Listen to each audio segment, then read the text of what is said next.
Well, hello and welcome to Energetic Media. I'm Kevin Bamber, your host, and it's a great pleasure to be able to speak with Dr. Chris Sorensen today. He's the professor emeritus at Kansas University. He's won every single award that could possibly be won by someone with his career path, including in 2007 being the National Professor of the Year. It's been great getting to know him. I've had the pleasure of speaking with him a few times now. And I want you to appreciate as you watch this upcoming interview that when I asked him about how many analysts from Bay Street or Wall Street or from anywhere have ever contacted him and spoke with him, it seems like there's been virtually none. And not only that, but even investors have barely reached out to him, potential investors in his technology, which we're going to learn about. So without further ado, here's Chris Sorensen, Dr. Chris Sorensen. It's a great pleasure. Glad to be here. I wanted to kick off. I mean, we've spoken before. We had a great conversation. It was so interesting to hear about the evolution of the company, the discovery, do a deep dive into the tech, and of course, learn a little bit about your background and the team you built. So why don't we just start off the top with tell us a bit about yourself and leading up to the time when this discovery was made. Yeah, well, I can do that. I'm not sure how much, although I've listened to a few other podcasts and the presenters have said quite a bit. So maybe I'll say quite a bit. I hope it's not too much. But yeah, grew up in Omaha, Nebraska, had great parents, lower middle class, but strong ethics. I went to the University of Nebraska-Lincoln, started in 65, ended in 9. I was successful there. I was Phi Beta Kappa, a Wilson Fellow. I graduated in June of 69. I got drafted in August of 69. So I ended up in the Army. Tested well on a language exam, and I ended up in an elite corps of Vietnamese linguists. And they taught us Vietnamese, Toi Can Ting Vietnam. I used to be able to speak Vietnamese anyway. Here's an important word. Dung Ban means don't shoot. And I was also trained in military intelligence. So they trained me 14 months on a 24-month obligation. They finally sent me over there, and yeah, I was in Nam. Did my job, survived, got out in July of 71. By August of 71, I was taking quantum mechanics, electrodynamics, and mathematical physics. And that shift, it was not a segue, it was a tectonic plate shift. Going from NOM to graduate school is one of the hardest things I ever did. So I graduated from with a PhD in physics in 77, and I came to Manhattan, Kansas, where Kansas State University was, on a tenure track position, faculty in physics. And I've been here my entire career. And kind of unusual, but when I look back on my life, I'm glad I got to live in Manhattan, Kansas for that long. It's a beautiful place. It's an easygoing life. I have been indeed quite successful as a professor. I have won every teaching award for which I'm capable of winning. In 2007, I was named the National Professor of the Year by the Case Carnegie Foundation. I've done lots of public outreach. I've been to over 120 junior highs and high schools through my 45 years, given lectures. An amateur astronomer. I have a telescope I made when I was in high school. I use that for public viewings 3 or 4 times a year. When eclipses occur, I organize the whole friggin' city, let them know we have buses going here and buses going there. So a lot of outreach I do, and I think that's really important. I think communicating science to the public, pointing out that physicists aren't totally geeky, that they have a lighter side too, a human side as well, is really important. My research has also been successful. I've had numerous grants, and as a matter of fact, I'm the fellow now of 3 different scientific societies. I was the president of one of those societies. And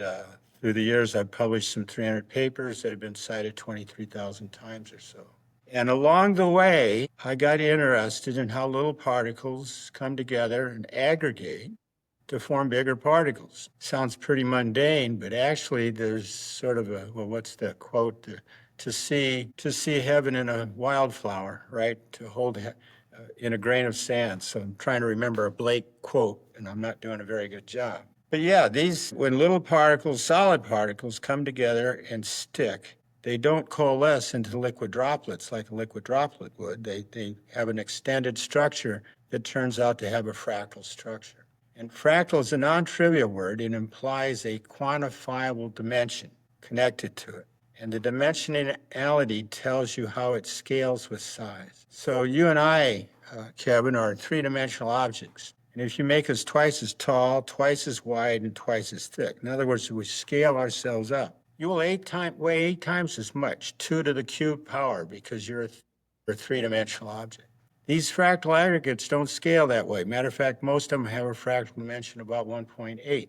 And nothing a physicist likes better than to have a number to describe beyond just an adjective to describe. So we can say a fractal aggregate with a fractal dimension of 1.8 or whatever. And so how they form and the rate at which they form was something that I studied for some 20 years before I happened upon the process that led to the graphene discovery. So because these fractal aggregates are, you might say, extended, they're not a little droplet, they spread themselves out with the same amount of mass. As they grow, the relative separation to size in that aerosol or colloid gets smaller and smaller. They're getting bigger, and the distance between them is getting farther apart. But the ratio of distance divided by size is getting smaller and smaller. When it approaches about 1 or 2, those puppies are going to stick together and form a continuous network, and that's a gel. And that's also, is that what people refer to as like a lattice? Well, no, a lattice would be an orderly array. Sodium chloride, table salt, is a lattice. It's got sodium chloride, sodium chloride, sodium chloride. When I used to fall into formation at the order of my top sergeant, we were a lattice of soldiers in rank and file. This is not happening with the fractal, and that's what makes them special. They're not rank and file. They're like a bunch of goddamn civilians milling around instead of in rank and file. But they have a structure to them that allows you to quantify them with the fractal dimension. So another way to say this is they fill space more readily than a troop of soldiers would fill space in rank and file. And they're sort of reaching out and grabbing a hold of each other, and they don't let go. Yeah, they can eventually do that.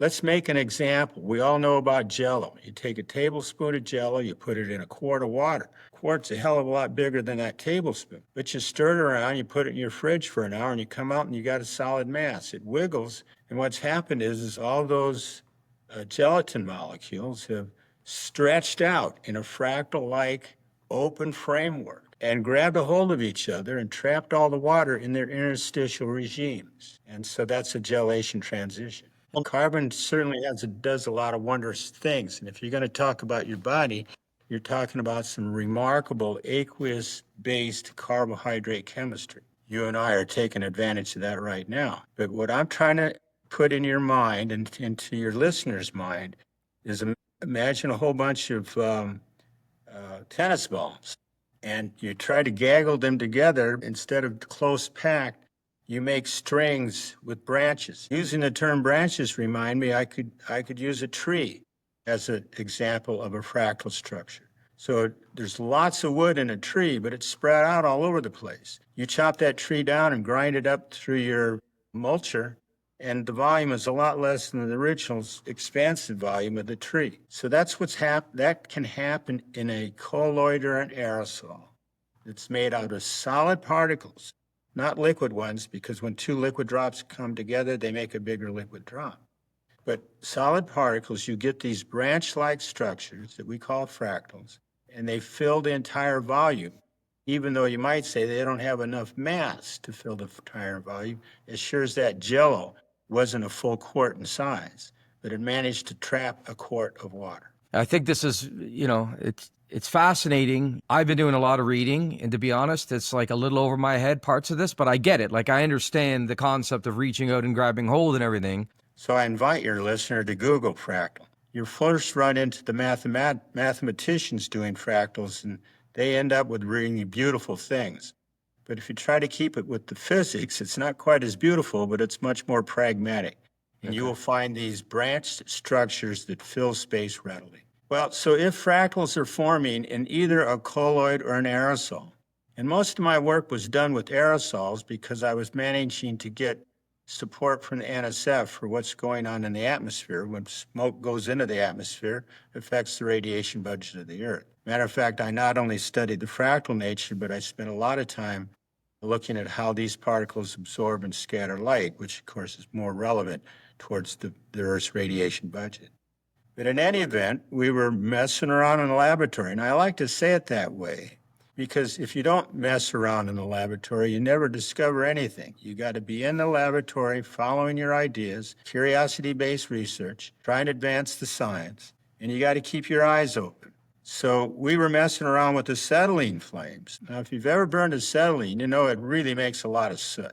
Yeah, it's like it smokes. It smokes up until you turn the oxygen on a torch, and then it burns white hot. Yeah. You make it starve for oxygen, and all that carbon in the acetylene will not turn into carbon dioxide. It will turn into carbon particles. So we were looking at that, and we came to realize that when we looked very close at this very simple Bunsen burner, we could actually see large particles of soot in there. And we took some pictures, and sure enough, they had this fractal structure. And in one of the pictures that we took... So you took pictures of the smoke rising, or just when it landed on the ground? Well, no, we got to do this. We had to have a very fast flash bulb. It was a pulsed, so-called Q-switched laser, 7 nanosecond pulses. So, of course, that freezes just about anything except when I was young and running fast. But in any event... So you took pictures of the smoke rising off a Bunsen burner running with... In the luminous flame, in the yellow part. Right down in there, okay. Yeah, right down in there, too. So we used a green laser, and we had an optical filter that filtered out all the yellow incandescence of the hot flame and just let the green light come through. So we got some really nice pictures. And we published a nice paper claiming that we had discovered aerosol gelation. Well, that put the idea in my mind. That was 2006 or something? Nope, that was 1998. Okay, wow. In a journal called Physical Review Letters, which is a pretty solid journal. But that put this idea in my mind that maybe in a container, instead of the stuff flowing out the smokestack, if I put acetylene and oxygen into a container, and if I use too much acetylene, because I want to make smoke, and if I left it alone a little bit, I actually did some theoretical calculations to determine how fast a given aerosol, depending upon the particle size and the density of the particles, would turn into a gel. I realized that I could fill in a chamber. I got a 17-liter chamber. We filled it with acetylene and oxygen. We put in weight, like 3 times as much acetylene as there was oxygen. We got an automotive spark plug. We set it off. There was a big flash of light. We were cowering behind the furniture in the laboratory when we did this, in case the chamber breached. And we waited. We waited just like you wait for your Jell-O to gel in the refrigerator. It doesn't gel right away. We waited about 10 minutes. We took the lid off that 17-liter chamber, and there was the darkest, blackest angel food cake I'd ever seen in my life. We had made a cloud of smoke turn into a gel. Had we opened that chamber a couple seconds after the explosion, a big cloud of smoke would have come rolling out. But we left it alone for 10 minutes, and then we scooped the smoke out. It was light and fluffy. Yeah. Density was like 3 milligrams per cubic centimeter. That's twice the density of air. And son of a gun, I was very proud. And in fact, I now have a patent. I patented the idea of making aerosol gels. You may have heard of aerogels. People do that in liquid phases. They were all the fad at the time. They used to call it solid smoke. I went to a conference on aerogels, and I said, "You people aren't making frozen smoke. I'm making frozen smoke." So that was a lot of fun, just to jerk these guys around a little bit. In any event, luck was on my doorstep. So we took this aerosol gel of what I thought was soot, this very black material. We looked under an electron microscope, and instead of little round balls of amorphous soot, which are typically 30, 40 nanometers in size, all chained together and branched in fractal structures. We still had the fractal structure, but those little round balls of amorphous soot, which are usually opaque to the electron beam, were transparent to the electron beam, and they were little flat plates. And I said, that's not smoke, that's freegan, or some other word, graphene. And so this was 2007 or so.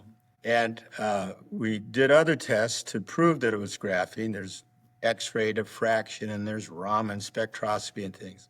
And I kind of held it close to my vest at the time. Now, this is in the zeros. And of course, the Diamond Sobolov published their paper on single layer graphene in 2004. And by 2007, there was this big rush. It became almost a fad to study graphene. I've never been a fad scientist. I like to set my own agendas. Can I pause for 1 second just to add a little bit here? Yes. Yeah, I wanted, so 2004 is that when the term graphene was first used? No, it goes way back to, I can't tell you the total history, but I think graphene was coined at least 30 or 40 years before that. So people had made, Scotch tape is 2004, Okay. Gaiman Sobolov, the Nobelist. Before Gaiman Sobolov, others had made isolated single or few layer graphene and called it graphene, but they didn't do all the tests that showed how unusual the material was. But they coined the Sobolov term did that. graphene because it was found and came from graphite, which is an important distinction I want to make to people, because everybody thinks about graphene and what is graphene. And I actually don't really like the term. Like, you got to honor the history, but what we're really talking about here is like fractal carbon, it's a nanocarbon crystallized fractal material, or... Well, it has some important modifiers, and the stuff we make is fractal. The stuff everybody else makes is not fractal. But the stuff we make and a lot of other people make is graphene. But it's not single layer graphene, it's multi-layer graphene. The stuff that was extracted by Gaiman Sobolov with Scotch tape was single layer graphene. Okay. Other people have made single layer graphene with things like chemical vapor deposition methods and things. And that was kind of the context in 07, 08 when I'm thinking about what to do with regard to publishing or filing for a patent. I even had one guy come in from industry and said I wasn't making graphene. And from his point of view, he was correct. But now the general idea of graphene type materials is well beyond a single layer. So multi-layer graphene is a term. Yeah. And it means you've got a lot of graphene layers, which is one layer, stuck together in a multi-layer framework and far enough apart that they almost act as if they're independent and almost as if they're single layer. Not quite. And that not quite is important. A term that's applied to these graphene layers that are interacting, but is not as strongly as when you're in graphite, is turbostratic. So a lot of us producers these days make turbostratic multi-layer graphene. Nobody else makes fractal aggregate turbostratic graphene except us, at least nobody that I know of. And so in simple terms, I'll take a shot and you can correct me. Very small, sub 50 nanometers in size, 100% crystallized, meaning they're wide open and like ready for business. So when you put them in a recipe, they grab each other and reach out in this fractal pattern. And that's where you get your strength and all these special properties that we see. And it's got to be, I think, 99.8% carbon, right? And this is a category. Our stuff is, nobody else is. Yeah. And so this category, which they're calling like SP2, and who's calling it again? It's like the Graphene Council has come up with this ISO standard that basically, from what I can see, your method is the only way to make it consistently with the quality, 100% crystalline, the high level of purity, and it's reliable. Like, that every batch is going to be the same. Exactly. So let's repeat. Our main product is 99.8% carbon. Nobody matches that. Many are in the middle 90s%. Our material is nanoscopic. The monomers of the aggregates, understand the term? So an aggregate might have I'm pretending I do. An aggregate might have 100 monomers. A football team has 50 monomers, right? Some of them are defensive players, some of them are offensive players. Okay, you got me?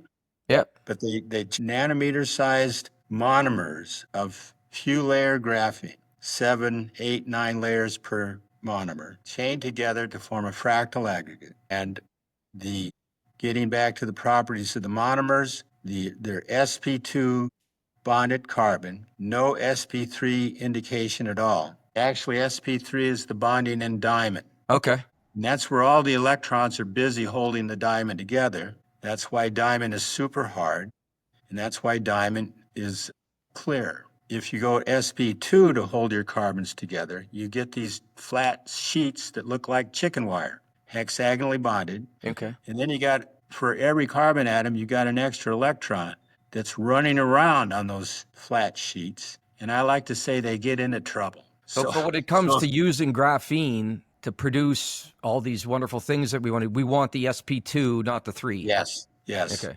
Yeah, Yeah. that's how I had we sp3 want bad, reactivity. sp2 good. And that's what I mean by getting into trouble. Those electrons are, you might say, promiscuous. And so they like to bind with who knows what else might come their way. So basically, the late zeros, I didn't publish nor did I file for a patent because I was uncertain. And, you know, I had other viable research going on at the time, and I wasn't entirely sure that I had a good product, especially given the hype that I would find in the literature. But finally, I started to realize when other people started looking at my work that, hey, you really do have something here. And they were in the graphene community. And that convinced me to file for a patent. We also published a paper. The patent was finally awarded in 2016. And that was quite an exciting time for me because not only was the patent awarded, but the university has a publicity bunch, and they came over and made a 2-minute video, and they called it Explosion Graphene. And of course, graphene is an exciting word by then, and explosion is always an exciting word. So between the two of them, within a month, we got 60,000 hits. So we were bells of the ball for a while.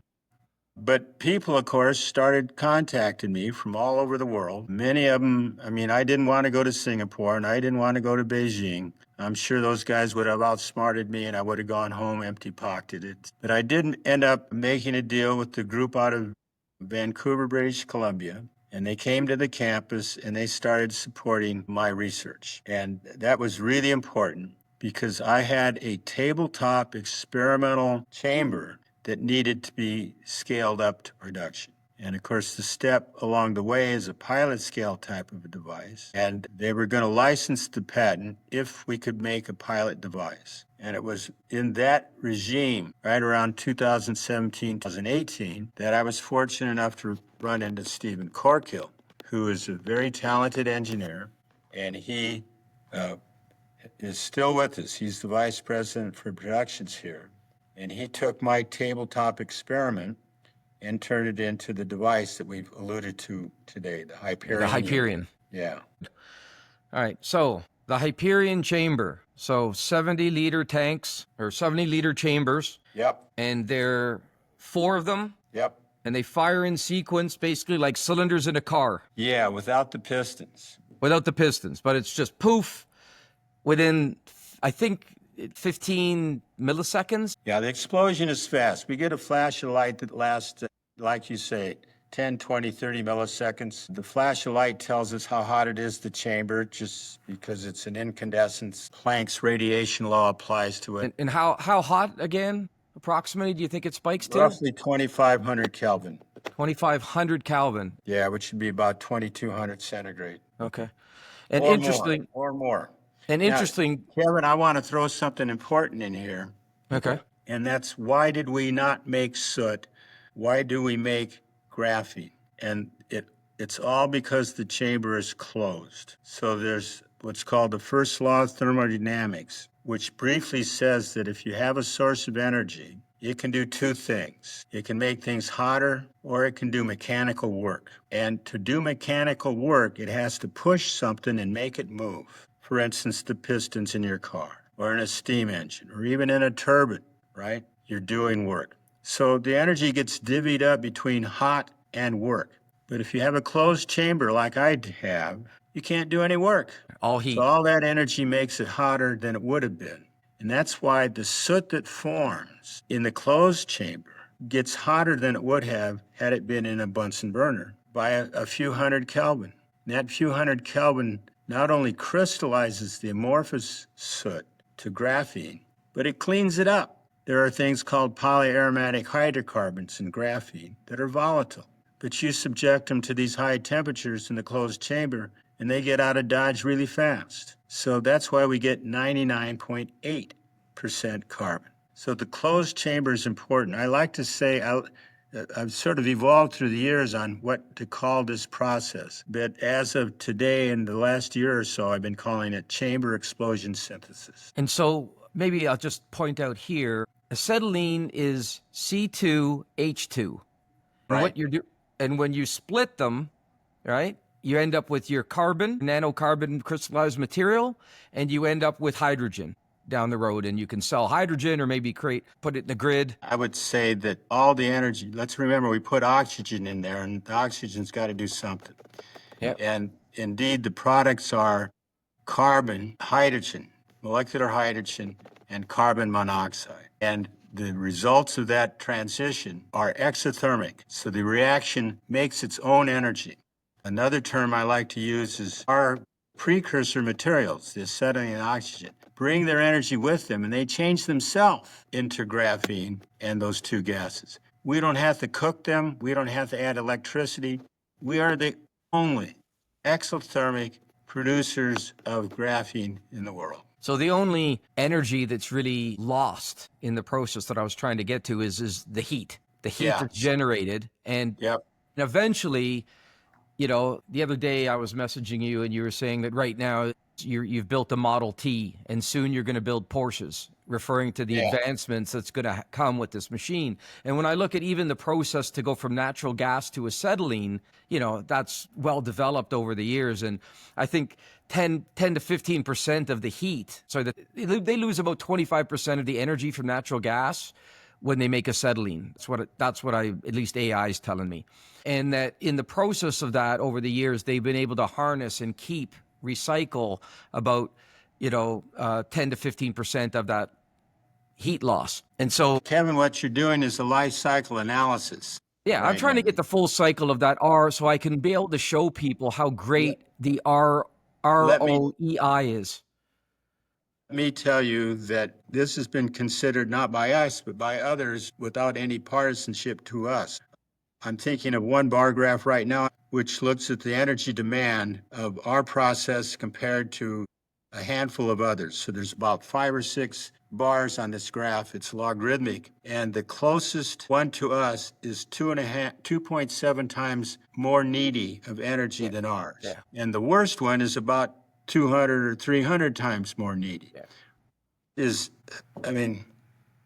energy needs, the life cycle analysis, everything else that's going on besides just energy is minuscule for our process. Yeah, I actually think, just so you know, I've done a lot of work on this stuff over the years, and I actually think that oftentimes people are very conservative in the full life cycle of energy of things because I don't think they dig in enough to like let's say you're mining something. You got to look at the steel, in the mining equipment, the tires, the shipping, like how did you get that stuff there? When you look at a mine and you want to see how much energy actually gets consumed and you're trying to mine graphene, and by the way, in nature, the heat in the ground when graphene is created is, from what I've read, like 700 to 1400 degrees. And the average graphite deposit might only have at best, like a very small percentage of that, the graphite you mine will be actually graphene. And then you're trying to extract it, separate it, mess it around.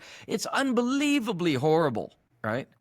And you still can't make something consistent. So we like to say we take acetylene and oxygen to make it even more straightforward. All we got to do is put acetylene and oxygen in the chamber, ignite it, and son of a gun, we get 99.8% graphene and a byproduct that we will someday take advantage of. So that carbon monoxide and that hydrogen have value. It's crazy because I've spoken and had exchanges with some of the people in the analyst community who I don't know what they're thinking to be able to say that this is some kind of high energy. Like they don't understand basic law of thermodynamics and how much energy is preserved and how little is actually used and lost in this process. At worst, I'll say it's a 2-step process. like you guys are, some people say it's a one-step process, but there's a step to go from natural gas to acetylene, and it's not that bad. And there's tons of acetylene being made in Texas. And then we're going to have this facilities being built so that it's pipelined and it's right next to an acetylene manufacturing plant. And so it's a two-step process with barely any energy lost. And it's as we go to this Porsche version of the Hyperion in time, which is going to be, it's going to be a great pleasure to watch this happen as the cash flow pours in for this company and you're able to work wonders and build out the team. People are going to be shocked when they actually saw it, and they actually get people to do that. Those bar charts you talk about, which I'll make sure to put on, I'll put some links below in this article, but below this podcast, so people have some of these resources. And a lot of this stuff is also on the Hydrograph website. So anyway, incredible machine. And then you go from the 4 cylinders, bing, bing, bing. The controllers can handle up to 10. Then you're at 25 tons. There's no need, you're going to improve the engineering, but I want to make sure that people understand there's no scale risk here, because you're just adding more cylinders and then more units. It's right. I feel like we're going to have a fleet of trucks, you might say. Yeah. We don't want one big truck. Yeah. You don't need to make it bigger. You just more engines, right? More of these engines. If you think of the Hyperion as being like an engine.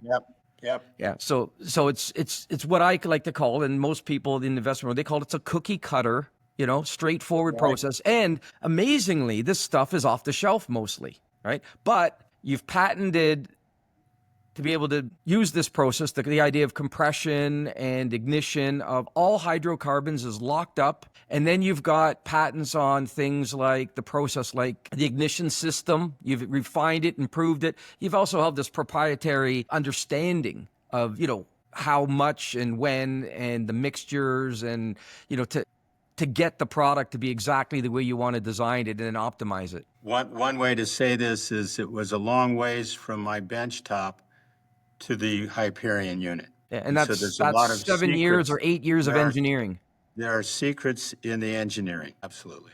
And we've solved a lot of problems. And now, like you said so at the beginning of the podcast here, we're ISO 9001 certified. Yeah, that's all the difference. And that's what people don't understand. And, I was trying to explain to a few people as I've managed to open some doors here, and I'm taking what I've been doing and I'm focused on doing right now is taking the story from where it's been lost, which is the mining community in Canada, looking at this, and they've got this sort of their bias against graphene because so many companies haven't worked out and the industry hasn't adopted the products that were produced by these companies that weren't producing a product like yours. When I first started making some calls, I realized, because I do a bit of work. This is how I work. I do a bit of work, I do a bit of research, and then I check with some smart people to see what they think. And when you get doors slammed in your face, and I realized no one's looked at this little company, it's orphaned, and I start seeing why. And they're jaded, they're busy, it's a tiny market cap, and it takes time to understand this and really dig in and to see how it's different. And that led, because I saw that, it made me want to go down the rabbit hole more, because I'm like, wait a second, everybody did miss something. And that's where you find value, right? If everyone understands something, there's no value. A lot of people got burned 10 years ago too. Yeah. Because it was super hype. I might remind you, in the late zeros, all the hype pushed me away too. I didn't want to get in there and screw around with it. And I had other research agendas that were working out real well for me scientifically. Well, I'll tell you just a short little funny story of why I actually went down the rabbit hole on this. And it just proves another point about the biases we all have. And it's something I'm writing about. So I've written one book and I'm working on a second book. And I hired my son with this, we're going to be publishing this on Energetic Media. So I hired my son who's studying geology and he's doing commerce at the University of Calgary. And I said, come work with me this summer. I'm writing books and we're going to look at stocks and we're going to do all this stuff and we're going to start really digging in. I'm excited because he's at this age now where he actually wants to, he cares what I have to say now, finally, again, after going through the teenage years, right? And so he's been bugging me for almost 2 years. He was working with Power One and Pat DiCapo, and he was bugging me for about 2 years. Out of all the stocks that Pat has, he was like, I really like this one, Dad. This one seems amazing. You got to look at this Hydrograph and Graphene and whatever. And I'm busy, right? I love like silver and gold and platinum and molybdenum, and I'm into all these different, and my money's been like, heavily invested. And I didn't want to put the work in and put the time in. I'm like, I got all these things that are working, David. I got all these 10 baggers. I don't need to look at this thing right now. That's a lot, because, you get lazy. And I'm not the young, I've been retired, but I manage my own money. So I don't really want to, we're all lazy a little bit. It's like, you suffer from that kind of inertia, right? And anyway, as part of working on the next book, I said, you know what we should do? We should write a chapter on graphene. And I'm going to dig into this with you to show you the method of how I like to go deep. Because one of the things I like to say is, first thing you do is when you look at a new sector is you got to get your arms around it and try to see what are the market, what's going on? What are the levers that, that make a sector go up and down? The profitability, is there supply and demand?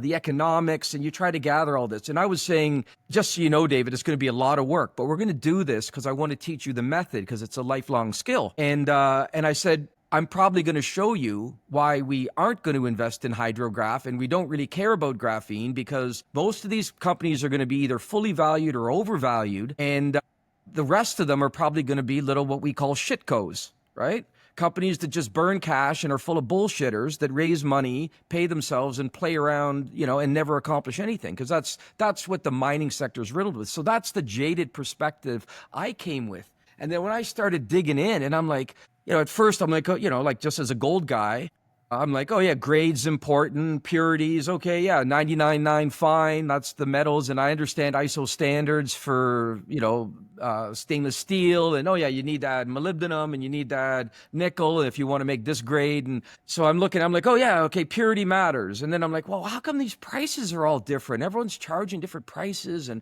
then I'm like, okay, it's not just purity, it's the properties, it's the particle sizes, and then when it clicked about the crystalline nature in this ice. And I was so pleased to see that there was ISO standards. And then I'm like, wow, okay. And then I started doing the ROEI. So there's one saying, how much energy do you guys use in the process?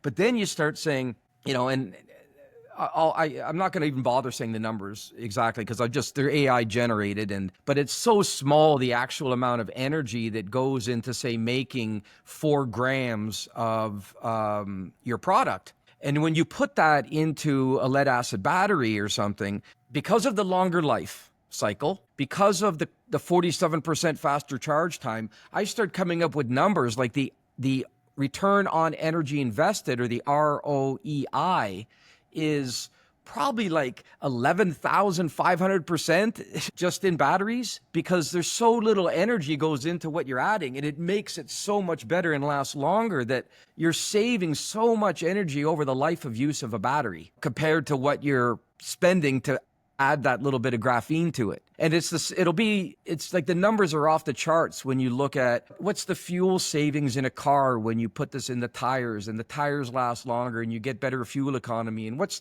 the fuel savings when you make coatings for friction? What's the fuel savings when you're losing less heat when you put it into lubricants in everything, and you just keep going down the list, and you're like, the value proposition for your customers to buy this stuff and put it in products is unparalleled.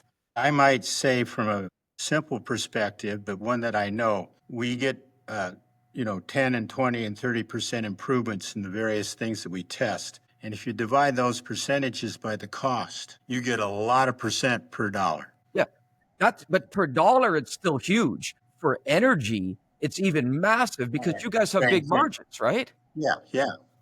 So I'm just saying, from the world's perspective, one of the things I argue in my book, in the first book I wrote, I came up with the term, because I tried to come up with a term for how I think about investing, and I call it the intrinsic energy principle of investing. And so that means that I want to dig into things and say, does putting energy into making this product save energy down the road? So, and then if you could say, let's quantify the value of that and say, that's what we could charge a good percentage of that for this product then as it's being adopted. And that's how you make guaranteed margins. And then obviously you could also say, there's a return on energy when you drill, you spend a certain amount of energy to drill into the ground to get oil. And then out comes the oil and it gives you way more energy.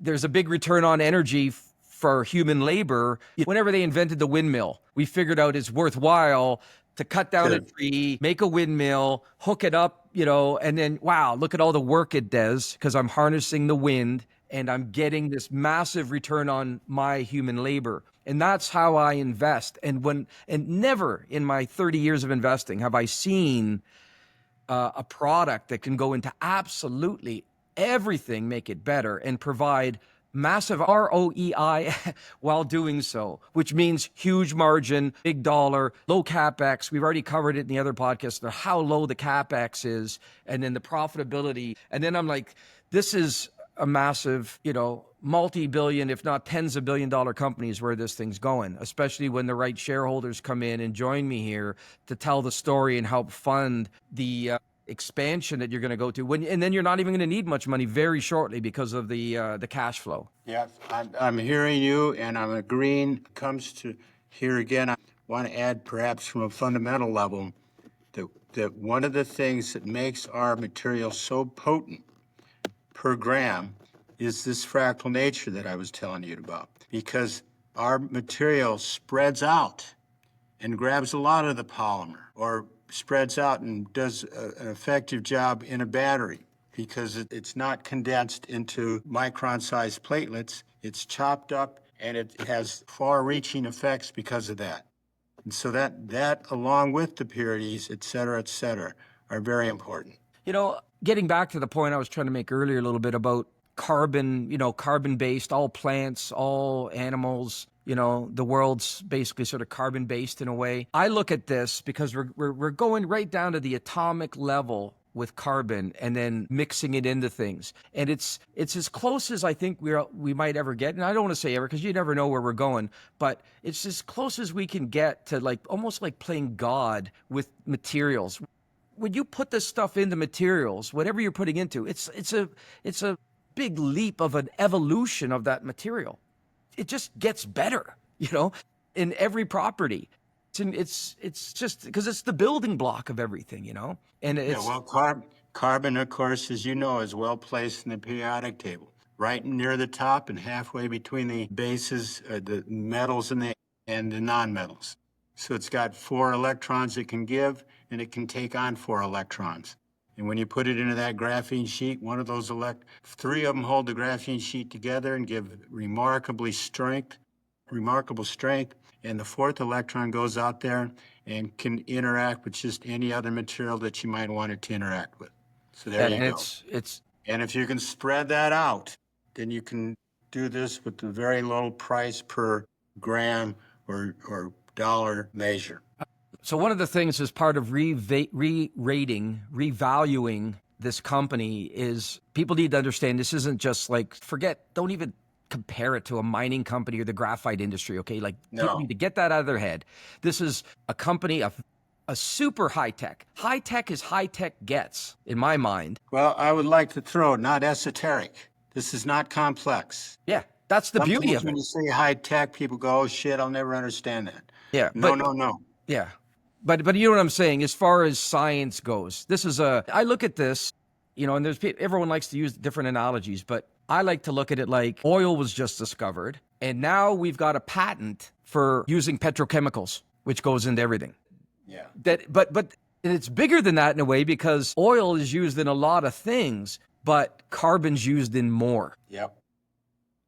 And so it's easier to try to even guess, what isn't it going to touch in our lives, in the material, to change the material world as we know it. It's what isn't it going to touch? And it's wood. It's probably not going to, you're not going to mess around with trees and wood. We can impregnate it in wood and make it less combustible.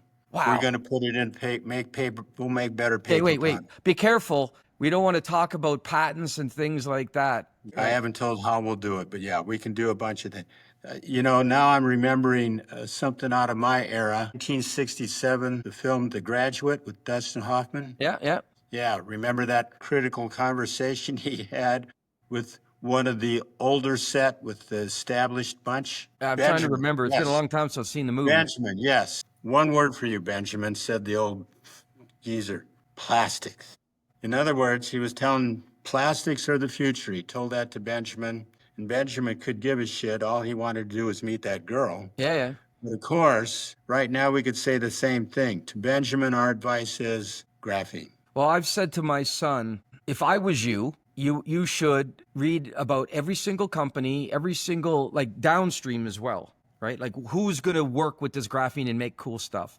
And you should be working to try to become the leading expert in the world on understanding the investment case and uses for graphene, so that, because it's a career thing. And I'm still thinking about the structure and how to help with your company, but I see all this cash flow coming in down the road very, very shortly. And I think about how Google started as a search engine, and then all of a sudden it's a media company, it's cloud computing, it's storage, it's on and on and on, and all these other applications, and it grows into this behemoth. And I'm like, wow, what's going to happen with this company? It's got all these super smart people at the front and center, right, of an industry that's about to explode, that's going to change the world. And I think about all the different ideas and companies that are going to be coming into your office. And I've decided that, and I've talked with Kirsten a bit about my wanting to be involved from a private equity perspective of helping to consult and work. Because really you're going to need like a private equity division within the business to say, with all this cash flow coming in, what projects do you want to fund? Do you want to fund? And I've thought about things like, I mentioned one to you already about somebody told me about in the nuclear industry, it would be a huge energy saver if you could make a better water filter to treat the radioactive water that's coming out of light water reactors and heavy water. And you want to be able to create a special filter, carbon, like everyone knows about carbon water filters. If you could make this special nanocarbon water filter that reduces that radioactivity, you're going to save a ton of energy, like maybe in the tens of billions. And so those, again, more than just the carbon, those filters might be worth $500 million, right, a year in revenue, And then you start going, another one, I recently did an interview with Dr. Glenn Jeffries, who just did some studies on mitochondrial health, right, in the human body. And he was talking about the benefits of red light waves and waves going through the body and it activating your mitochondria. And I asked AI and played around, and because he was saying, incandescent, you got to go back, incandescent bulbs or even halogen bulbs, you get the full spectrum. It's actually healthy. LED bulbs are bad for you, blue light, right? And you don't get the red. And then I ask AI, and the AI says right away, well, you could use graphene, right? Your sp2 graphene to make a filament bulb that lasts way longer and is more efficient than incandescent. You could also make QLEDs, and I didn't realize until today that the Q in QLED is quantum. Anyway, I'm just like, you could make a quantum LED light using your materials theoretically. And I don't know who's going to walk in the door and want to do it, but maybe they need some money. Maybe some of these things you're going to be going, something, let's just fund this in-house and we can consult with some, contractors and put products together and go way beyond just producing graphene. Kevin, if I can jump in, I have a vision for the future, and it includes the Bell Labs model. Okay. So what made Bell Labs so successful from the 60s on? They got a bunch of scientists and build a nice laboratory and said, go in there and do things. Yeah. And not only to discover the background radiation from the Big Bang in 1967, but they discovered a whole bunch of other things that made Bell Labs extremely successful because they did cutting edge science that then found applications, and they were way ahead of the rest of the crowd. So if we can, and that's my job. So I'm the scientist here. I'm not the engineer. I'm not the leading the company. I'm not the CEO. I'm the scientist, and my job is to invent. And I got a lot of freaking ideas. And once we get revenue positive, we're going to build a laboratory, and I'm going to have a hell of a lot of fun.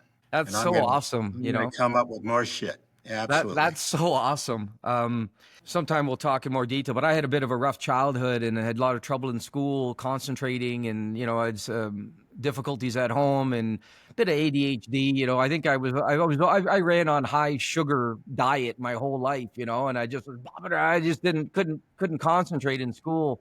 but I was bright and I managed to get through okay, but I ended up dropping out of school later. And I always have wished that I could be involved in inventing. Like it just seems such like the dopamine and the norepinephrine and all these neurochemicals surging in you as you just zone in on an idea and decide you want to discover an experiment. And it's just I that's another reason why I'm really looking forward to staying. Is I'm up to 16.5 million shares now.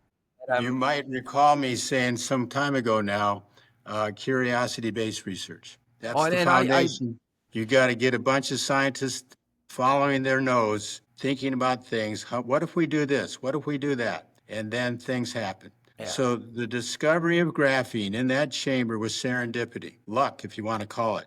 But one of my favorite quotes is from Louis Pasteur: "Chance favors the prepared mind." Yeah, for sure. For When sure. it happens, you got to know it. There it is.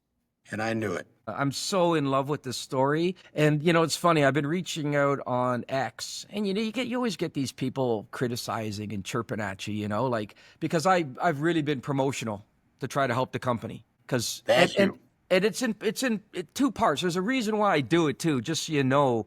And I want to be able to just sort of address this with the people out there that want to take shots at me and think that I'm some kind of pump and dump crook, right? Meanwhile, I grew up at Sprott in the investment world. I set #1 track record. I had multiple 10-baggers. I mean, Sprott's known for that. We know how to find 10-baggers. And I've never told anyone that I think something's a 100-bagger. And I'll say with this one, I think this is a 200-bagger or beyond. I mean, I think this is the greatest company I've ever seen in the greatest discovery of the greatest sector that's going to change the most things. It is absolutely unparalleled. I couldn't be more excited about where this company is going, and especially excited about how I think it's going to make the world a better place. So much so, like all the energy saved, the environmental damage that it's going to save. And I've been looking at, again, people might focus in and say, oh, graphene and the health risks and things like that, but we've already completely eliminated that from some of the papers I've read. Once you're under that 50-meter nano size, it's safe. You can make devices that go inside the human body with it. And so I look at it like this is going to make us healthier, and graphene is going to displace. I wrote an article the other day with Austin. I got a biologist here I hired about PFAS, the forever chemicals that go in the body. And the things that aren't going to be in materials that we currently use graphene is going to displace a lot of bad chemicals and things that we currently are putting into the environment. And so it's just so many ways it's going to benefit. And all I can say is thank you so much for inventing this thing and sticking through it. And maybe just as we start wrapping. I might reverse all of that. First of all, as you can talk, another way to perhaps look at what Hydrograph is going to do. It's going to take all that hype of the late zeros and early teens that brought people in and turned them sour because nobody could live up to it. We're going to live up to that hype. And the second thing is, thank you, Kevin. We need some high energy guy like you to help us along. Well, I tell you, it's like what I wrote about the book. It's the flow state. It's the zone, right? When you're in the zone, they say it's the only time the human body, all the neurochemicals are just surging, right? And when I get it, I get super excited because I'm like, this stock, I want to own more of it. And I'm so excited. I do the numbers of where it could go, and it just blows my mind. And then one of the reasons why I've been so active on X is because I got a good position, but then I want to talk about it. And it's two. One, I want to educate people, but one, it does seem too good to be true sometimes. That's what happens to us. And that creates aversion in the average investor. They see right now, if you see what I've done to the stock chart, it's been spiking, right? And then people are like, oh, that looks crazy. I can't buy it. And I know from history, I'm going to do an article soon and show one of the stocks. We invest in this company called Taser that made the Taser guns, and it just ripped. And then it had this correction, and then it ripped again to, be one of the most successful companies of the last 20 years. And you look back at that spiky period when we first started getting it and we got more than a 10-bagger, it drops away now and you don't even notice it. You don't notice it. You think, oh, look at all this volume in the spike. But it scares people away. And I've learned that if I want to get a hold of a stock, I make that happen because then it makes people take profits. Right? People think oh, look how much this has gone up and there's no news. And then they sell. And I'm like, thank you, thank you. And I know that there's those warrants out there, so we're going to tidy all those up too, get a clean structure, and then off we go. We haven't talked about the coatings and all the military applications, but this made me think to myself, the Department of Defense and defense contractors and all these people sort of looking at national security are trying to understand it and looking at all the different players in this space. And maybe that's why, because of the big military bases and research centers that I know, you've heard about the DARPA stuff and whatever's going up there. I don't know. I don't know if there's a correlation with clandestine military sites or no. But either way, when I look at the applications for military use, and I know, it's like you said at the start of the podcast, you didn't feel like going to China or Singapore because you felt you were going to get ripped off. We know from history that, Russia's not going to respect your patents. Iran's not going to respect the patents. China's not going to respect the patents. And they are probably, as we speak, working to look at how to put this stuff into drones and make anti-radar technology and bulletproof drones and who knows what. And I just sort of say there is unfortunately going to be, and then there's the robots. There's unfortunately going to be an arms race to investigate how to use graphene to make better weapons. I just feel like the U.S., given what they've already highlighted about strategic metals and strategic industries, and I just think they have no choice but to get involved and support the company. It's going to be in Texas, building this facility. I just think they're going to get behind it in a big way. I agree with you. And I also know that DARPA and the various military agencies are keenly interested in this technology. And they have to. It's a no-brainer. Yeah. It's a no-brainer. Yeah. Anyway, on that note, hopefully it doesn't result in war. Hopefully it's someday we get to that mutual assured destruction and everyone calms down, right? Like we did 1980 something, yeah. Yeah. Well, anyway, I'm hoping for peace, but unfortunately, it's not looking so good right now. At least we're in an arms race. Nobody likes peace more than a Vietnam veteran.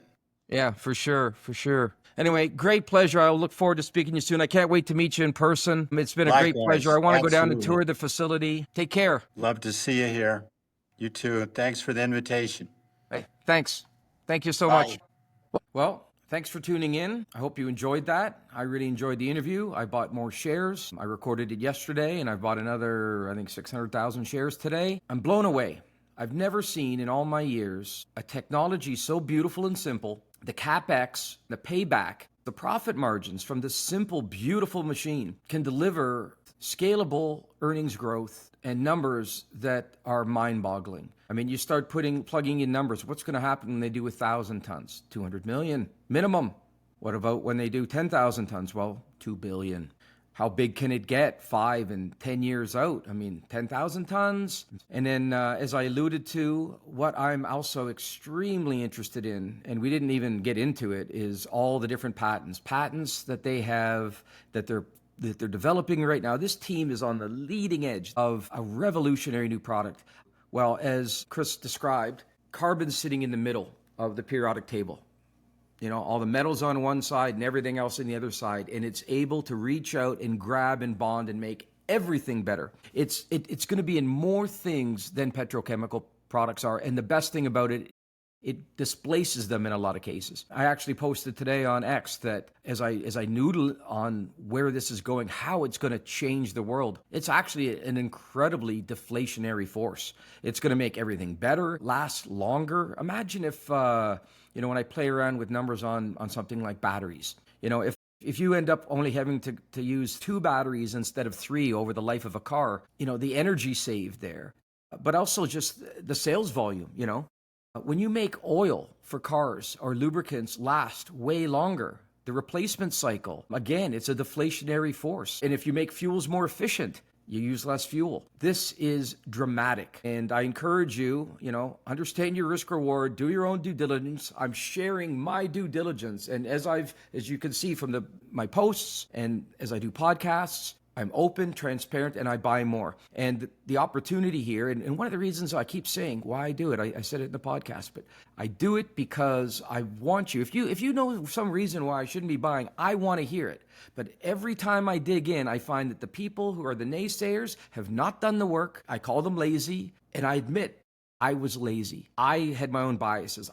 Didn't want to dig in and do the work. Every time we go to really dig in and have to take on something new, we realize it's going to take a lot of mental energy and time. And that's something that's so precious today. If you don't think it's going to be worthwhile, on top of it, it's an extra impediment. And that's what I'm trying to write about in my books. It's about overcoming your biases. And, I'm admitting I'm not perfect. But far from it. My book is about the struggles and the comeback that I've had to do with my health and to sharpen my mind. And I actually wouldn't have dug into graphene and this company had it not been for me actually writing a book about digging in and the need to. And I wanted to use a new sector as an example to my son of how you go about the process. I was actually not really bothering because I have been retired and I am a super bull on commodities, and I love a whole bunch of stocks I own, but this company is something special. In all my years, I've never seen anything like it. And so, again, do your own due diligence. It's not investment advice. Don't sue me. You're on your own. I'm buying. And I've made it clear to Chris and to Kirsten that I would consider being on the board. And I'm actually most excited about the opportunities to invest downstream. I've already started reaching out to several private equity funds. I'm looking for people that specialize in material science and investing that because I think there's a great opportunity to launch a quick fund that's going to invest downstream in these opportunities and leverage that from the due diligence and the technological expertise of this team. And there'll only be probably one iteration of this fund, this one opportunity. From then on, Hydrograph is going to have the capital and they're going to be investing downstream themselves. And just like Google, adding media, adding cloud computing, all the different lines of businesses that they've added in, that's where I see this going. And there's a chance to be involved in a company with a group of, as you can see, the smartest of the smart in graphene in the world. And hopefully with me involved too, because I really want to be a part of digging in and finding these amazing new discoveries. And that's what I'm interested in, despite being retired. I'm willing to be semi-retired and sort of come out for a short while, help them staff up that part, and then just be an advisor of the internal fund is sort of the way I see my role progressing. But right now, I'm so excited to help this company build out its C-suite and deliver to become what I think can be a company, not just tens of billions, but there is nowhere that this company can't go with the right leadership and talent.